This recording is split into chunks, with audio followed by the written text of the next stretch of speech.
Hello students, तो आज हम क्लास 10th का चैप्टर 7 ग्लिम्पसेस ऑफ इंडिया, ठीक है।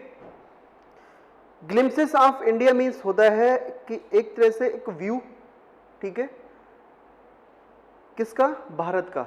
भारत एक बहुत बड़ा देश है और यहाँ पर कुछ अलग अलग प्लेसेस के बारे में इस चैप्टर के 3 पार्ट है, जिसमें अलग अलग प्लेसेस की जो क्वालिटीज़ हैं उनके बारे में बताया गया है। तो फर्स्ट पार्ट है यहाँ पर ग्लिम्पसेस में होता है झलक, किसी को देखना। A baker from Goa, a baker from Goa को लिखा है लूसियो रॉड्रिग्स ने। जिन्होंने क्या बताया है यहाँ पे? गोवा के बारे में बताया है, ठीक है। तो हम इसको लाइन टू लाइन रीड करेंगे, देखते हैं। अ बेकर फ्रॉम गोवा, तो सबसे पहले देखते हैं बेकर क्या होता है। बेकर जो है, जो केक या पेस्ट्री ये जो चीजें बनाते हैं उनको कहते हैं हम बेकर, ठीक है। This is a pen portrait of a traditional Goan village baker who still has an important place in his society. तो पेन पोर्ट्रेट का मतलब होता है description with drawing, means drawing करके और फिर उसको कुछ लिखकर डिस्क्राइब करना, उसको कहा जाता है पेन पोर्ट्रेट। तो यहां बता रहे हैं कि गोवा मीन्स एक तरह से ये जो ट्रेडिशनल गोवा के जो विलेज मेकर है, ठीक है, विलेज बेकर है, सॉरी, तो क्या who still has an important place in society, तो वो अभी भी अपनी सोसाइटी में एक इंपॉर्टेंस रखते हैं, ठीक है। यानी कि ये जो पुर्तगीज जो टच है वो आज भी देखने को गोवा में मिलता है। आज भी जो बेकर है वहां पर वो एक अपनी अलग इंपॉर्टेंस रखते हैं सोसाइटी में। तो वो क्या है, एक तरह से this is a pen portrait of traditionally, उनका जो रीत रिवाज है इसको विद पिक्चर जो है एक तरह से डिस्क्राइब किया गया है। मीन्स एक पुर्तगीज टच देखने को मिलता है गोवा के गांव में। आज भी जो बेकर है वो एक अपनी अलग इंपॉर्टेंस रखते हैं गोवा के विलेज की जो सोसाइटी है वहां पर। तो राइटर बता रहे हैं, ठीक है, अपने बारे में यहां पर कि आवर एल्डर्स, राइटर के जो एल्डर्स थे, are often heard reminiscing nostalgically about those good old Portuguese days, the Portuguese and their famous loaves of bread. तो reminiscing nostalgia means होता है thinking fondly of the past, कि सोचना, ठीक है। fondly मतलब कोई चीज बहुत प्यारी लगती हो, बहुत अच्छी लगती हो। of the past means past के बारे में, पुराने समय के बारे में, यानी पुरानी चीजों को means पुराने दिनों को याद करते हैं, ठीक है। क्या कि जब पुर्तगीज राज करते थे, ठीक है, तो बेकरी का इन्फ्लुएंस जो था उस समय गोवा में बहुत ज्यादा था। तो राइटर के जो एल्डर्स थे उनको जो ये जो बेकर्स थे, ठीक है, ये जो बेकरी जो बनाते थे को बहुत पसंद था, ठीक है, वो उनको मिस कर रहे हैं। किसको? बेकरी को। तो वो चीज ऐसी सुनी जाती है कि उनके एल्डर्स जो थे बहुत ज्यादा फॉन्ड, बहुत अच्छा लगता था उनको उन दिनों के जो गुड ओल्ड पुर्तगीज डेज, जो अच्छे बुरे दिन जो थे, अच्छे, और वो भी ओल्ड डेज, पुर्तगीज डेज जब पुर्तगीज राज किया करते थे। And their famous loaves of bread, और उनकी जो लोब्स ऑफ ब्रेड जो हुआ करती थी वो उनको बहुत पसंद करते थे। दोज ईटर्स ऑफ लोग मीन्स ईटर्स ऑफ लोग का मतलब क्या है? पुर्तगीज लोग जो थे। माइट हैव वैनिस्ड, वो अब यहां से चले तो गए हैं, but the makers are still there, लेकिन जो बेकर्स हैं वो अभी भी यहां रहते हैं, जो बेकरी बनाते हैं वो अभी भी यहां रहते हैं, बट पुर्तगीज लोग चले गए यहां से। We still have amongst us the mixers, the moulders and those who bake the loaves. तो मिक्सर्स और माउल्डर्स क्या है? एक तरह से ये बेकरी बनाने का क्या है, एक स्टेप है, ठीक है। सबसे पहले क्या करेंगे, हम उसको मिक्स करेंगे, ठीक है, फिर माउल्डर्स, फिर मशीन में डालेंगे उसको, and those who bake the loaves. और उसके बाद जो है क्या करते हैं हम, एक तरह से आटे को मिक्स करके, ठीक है, माउल्डर मशीन में डालकर क्या करते हैं, फिर लोब्स को हम पकाते हैं। बेक मीन्स होता है पकाना एक तरह से। Those age old time tested furnaces still exist. तो उस समय की, पुराने समय की जो फर्नेसेस थी, जिनमें जो भट्टियां थी, इनमें आग जलती थी, ठीक है, जिनमें वो सेकते थे लोब्स को, वो आज भी जो है वो देखने को मिल जाएगी, वो आज भी वर्क कर रही हैं वो furnaces. The fire in the furnaces has not yet been extinguished. मतलब जो फायर थी फर्नेसेस की, वो आज भी क्या है, वो बंद नहीं हुई है, वो बुझी नहीं है, खत्म नहीं हुई है, मतलब वो आज भी जो फायर है वो बर्न हो रही है। The third and the jingle of, third of the jingle of का मतलब क्या है कि जो बंबू की जो थर्ड होती थी उसकी आवाज। In the traditional bakers bamboo, जो ट्रेडिशनल बेकर्स थे क्या करते थे, बैम्बू की स्टिक होती थी, उससे क्या करते थे, आवाज करते थे, थर्ड की आवाज आती थी। Heralding his arrival in the morning, तो बैम्बू स्टिक्स के ऊपर बेकरी को बेचने निकलते थे ये लोग, और उनको आज भी सुना जा सकता है जो बेकर्स थे। Heralding his arrival in the morning, और वो मॉर्निंग में एक तरह से क्या था, वो आवाज ये बता देती थी कि वो आ गए हैं, उनके पहुंचने का इंडिकेशन था। Can still be heard in some places, वो आज भी सुनी जा सकती है कई प्लेसेस पर। May be the father is not alive but the son still carries on the family profession. These bakers are even today known as pedder in Goa। तो यह क्या कह रहे राइटर कि हो सकता है जो फादर हैं, जो बेकर्स थे, ठीक है, वो ना रहे हो, but the son still carries on the family profession. लेकिन जो उनका बेटा होगा, जैसे माना कोई बेकर है, ठीक है, उसने उस प्रोफेशन को चलाया बेकरी के, माना वो अगर अब वो खत्म हो गया है, वो एक्सपायर हो गया, तो अब क्या करेगा, उसका बेटा उस प्रोफेशन को आगे लेके लीड करेगा, ठीक है, वो लेके जाएगा। मीन्स क्या है, एक तरह से जनरेशन टू जनरेशन वो प्रोफेशन चलता रहेगा। तो ये जो बेकर्स हैं इवन टुडे आज भी नोन एज, जाने जाते हैं पैडर। पैडर क्या है, एक पुर्तगीज लैंग्वेज का वर्ड है, ठीक है, पैडर इन गोवा, गोवा में। During our childhood in Goa, writer बता रहे हैं कि हमारे बचपन में, ठीक है, जो हमारा बचपन था गोवा में, the baker used to be our friend. तो जो बेकर थे हमारे एक तरह से दोस्त हुआ करते थे, मीन्स बहुत ही क्लोज थे।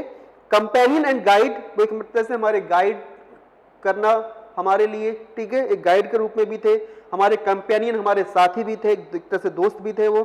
ही use to come at least twice a day, मतलब वो आया करते थे दिन में लगभग 2 बार तो आया करते थे।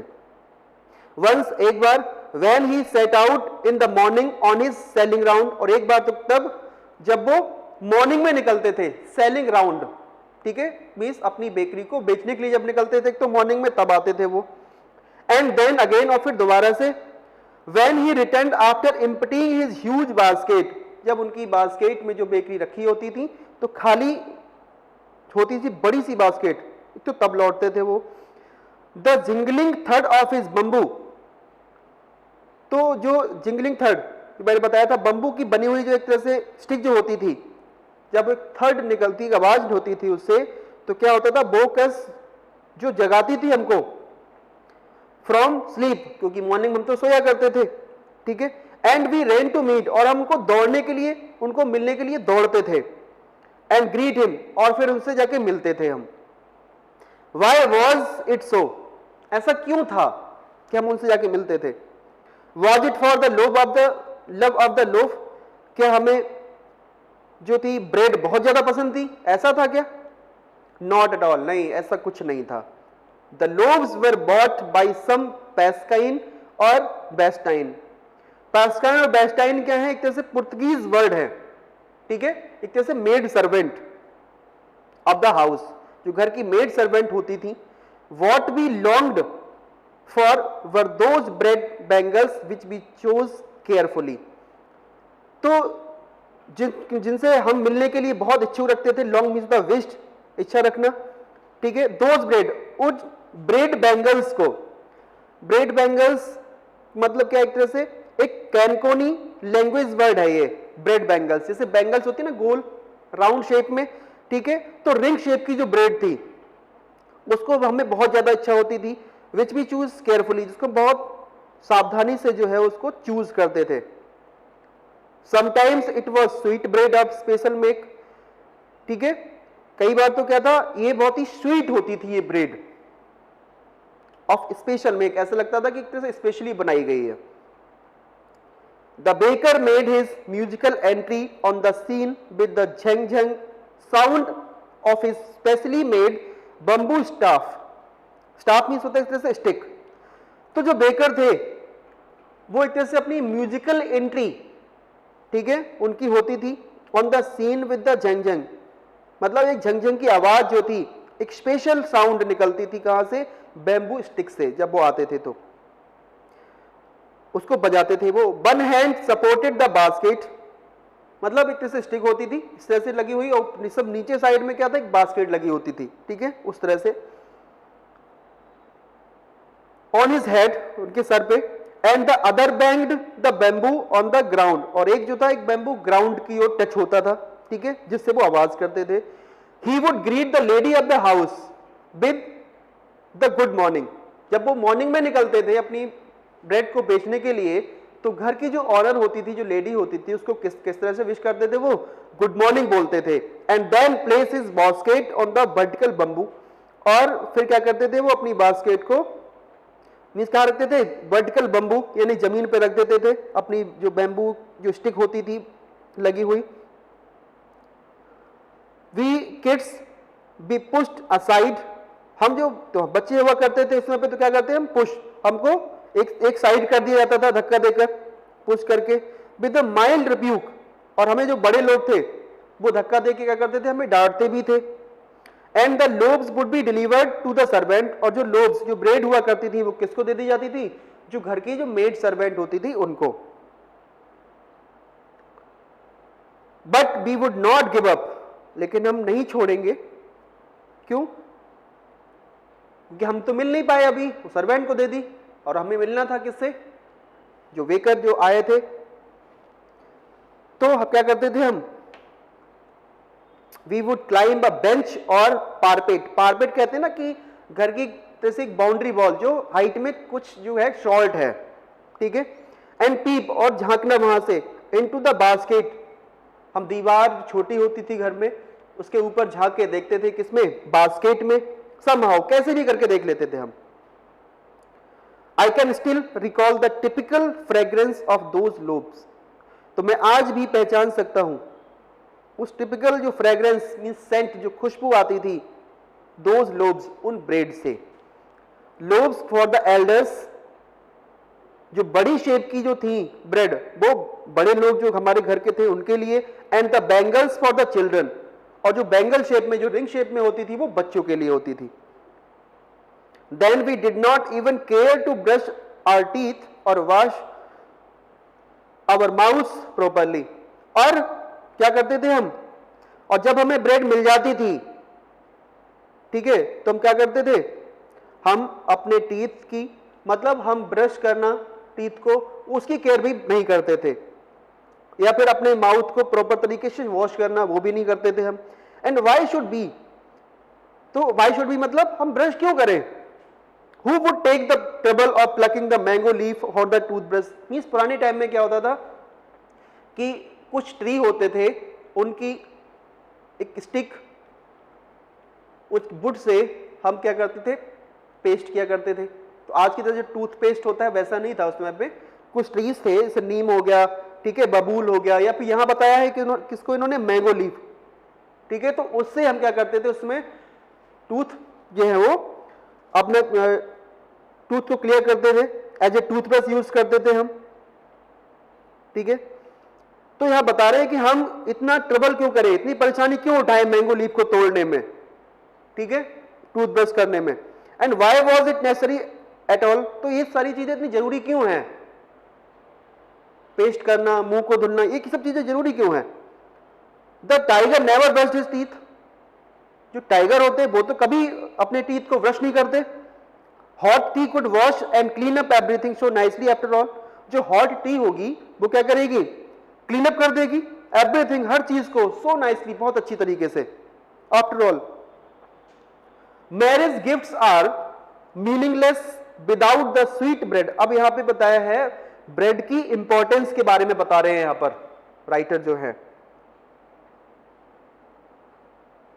तो गोवा के कल्चर में ब्रेड की इंपॉर्टेंस कितनी है, तो लूसियो रॉड्रिक्स हमें इस पैराग्राफ के थ्रू बताएंगे।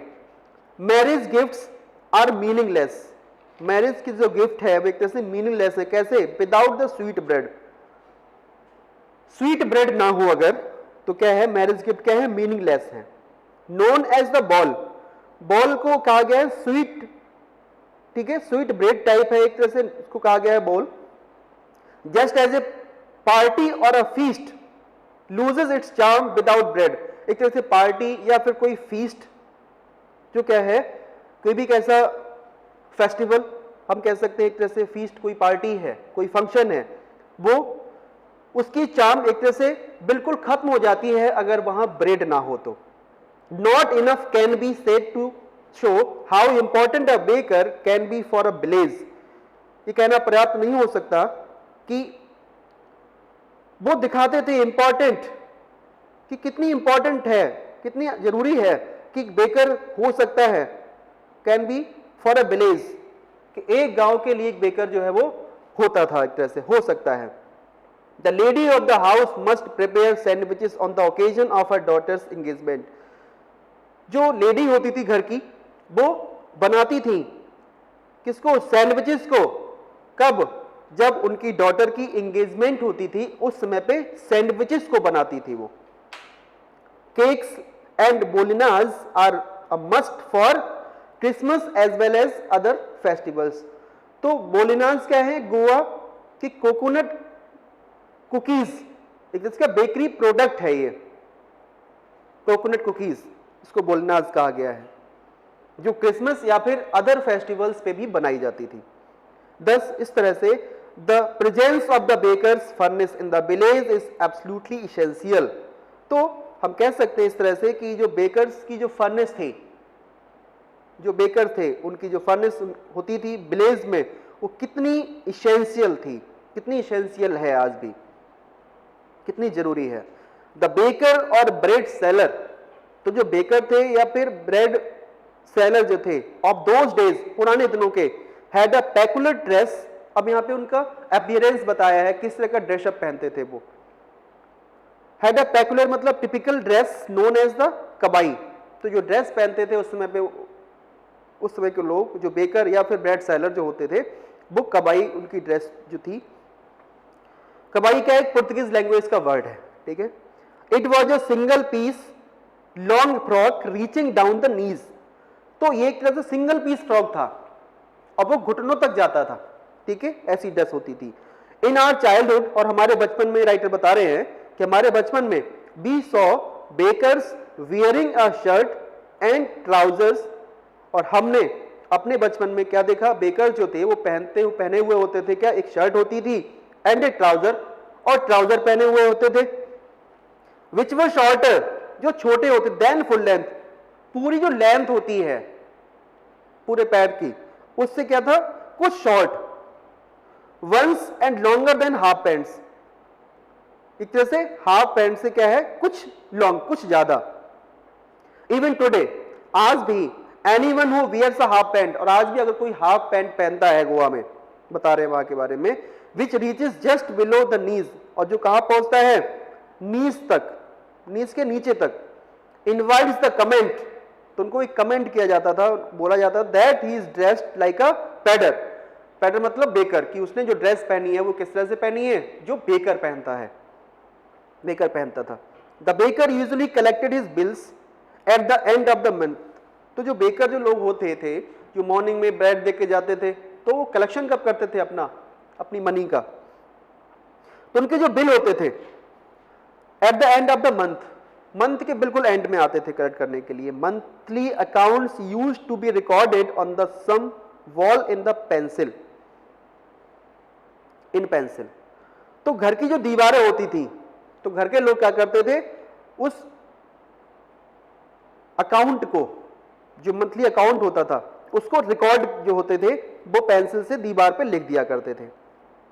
Baking was indeed a profitable profession in the old days. जो बेकिंग जो था एक तरह से वास्तव में एक प्रॉफिट देने वाला प्रोफेशन था उन दिनों में।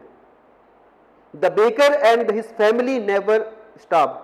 अगर कोई बेकर है तो उसकी फैमिली कभी भूखी नहीं रहेगी, ठीक है। स्टार्व्ड मीन्स होता है टू रिमेन हंग्री, मीन्स वो लोग भूखे नहीं रहेंगे, मतलब उनका प्रोफेशन इतना अच्छा था, ठीक है, कि बहुत ही प्रॉफिट देता था उनका जो प्रोफेशन था बेकरी का। ही जो बेकर है वो, हिज फैमिली और उसकी फैमिली, एंड हिज सर्वेंट्स और उसके जो सर्वेंट्स होते थे, ऑलवेज लुक्ड हैप्पी, हमेशा खुश दिखाई देते थे, एंड प्रॉस्परस, और वो काफी रिच हुआ करते थे। क्योंकि एक बेकर यानी उसके घर पे जो लोग काम करने वाले थे, जो बेकरी में उसकी हेल्प करते थे, जो सर्वेंट लोग होते थे, वो भी काफी खुश दिखाई देते थे और वो भी काफी रिच होते थे, क्योंकि काफी प्रॉफिट वाला एक प्रोफेशन था। Their plump physique was an open testimony to this. Their मतलब बेकर्स, दिखने में थोड़े अच्छे और मोटे होते थे, काफी अच्छे मोटे थे वो। Open testimony to this, open testimony का मतलब क्या है यहाँ पे, पब्लिक स्टेटमेंट अबाउट कैरेक्टर और क्वालिटी। ये प्रूव कर सकते थे इस चीज को कि फिजिकल अपीयरेंस जो थी वो बताती है कि वे बहुत प्रोस्परस हैं, उनको देख के पता लग जाता था कि काफी अगर मोटे हैं वो, ठीक है, फिजिक अच्छी है, इसका मतलब बहुत ही प्रोस्परस है। इवन टुडे, आज भी, any person with a jackfruit, jackfruit कहते हैं वेजिटेबल होती है, कटहल जिसको कहते हैं हिंदी में, कि आज भी अगर कोई person jackfruit like physical appearance है उसकी, अगर कटहल की तरह उसका पेट अगर निकला हुआ आगे की ओर, is easily compare to a baker, तो हम बहुत आसानी से उसकी कंपेयर कर सकते हैं एक बेकर से, ठीक है। तो इस चैप्टर में हमने क्या देखा कि एक बेकर से राइटर की कितना लगाव था, और राइटर ने यहां बताया कि ब्रेड की इंपॉर्टेंस क्या है, और जो बेकर जो लोग थे उनकी लाइफ में ये जो बेकरी जो थी, जो ब्रेड सेलर थे, एक तरह से उनका जो प्रोफेशन था वो बहुत ही प्रॉफिट देता था, और उनके साथ में जो लोग काम करते थे, जो सर्वेंट होते थे, ठीक है, और जो उनकी फैमिली थी वो कभी भूखी नहीं रही, मतलब वो काफी एक अच्छा एक रिच पर्सन रहे, तो और काफी हेल्दी हुआ करते थे, काफी मोटे हुआ करते थे वो लोग, तो उनको देख के पता लग जाता था कि काफी प्रॉस्परस हैं। और आज भी अगर किसी की जो फिजिकल अपीयरेंस है एक जैक फ्रूट की तरह है, तो हम कह सकते हैं कि वो एक तरह से बेकर की हम कंपेयर कर सकते हैं, ठीक है। तो ये जो था ग्लिम्पसेस ऑफ इंडिया का first part, a baker from Goa, ठीक है। नेक्स्ट वीडियो हम देखेंगे सेकंड पार्ट इसका, कूर्ग, जो लिखा है लोकेश एब्रॉल ने। क्लियर है? आई होप समझ में आया होगा आपको, ठीक है। Thank you and have a nice day.